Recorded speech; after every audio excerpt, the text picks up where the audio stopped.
సామెతల గ్రంథం 3వ అధ్యాయం 7-8 వచనాల్లో సొలొమోను మహారాజు విధంగా పలుకుతున్నాడు.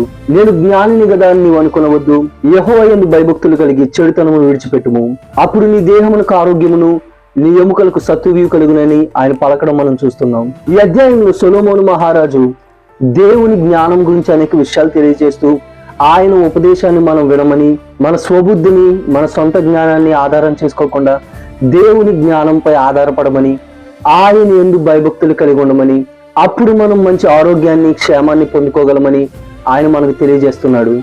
అవును, ఈరోజు మనం అందరం దేవుని యందు భయభక్తులు కలిగి ఉండాలి. దేవుని యందు భయభక్తులు కలిగి ఉన్నప్పుడే మనం ఎన్నో ఆశీర్వాదాలను పొందుకోగలుగుతాం.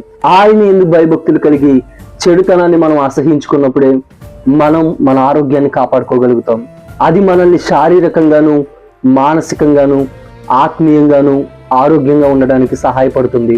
అన్ని విధాలుగా మనం క్షేమంగాను సురక్షితంగాను ఆరోగ్యంగాను ఉండడానికి అది మనకెంతో తోడ్పడుతుంది. కాబట్టి మనం అందరం దేవుని యందు భయభక్తులు కలిగి ఉండాలి. ఆయన యందు ఎప్పుడైతే భయభక్తులు కలిగి ఉంటామో అనేక ఆశీర్వాదాలను మనం పొందుకోగలుగుతాం.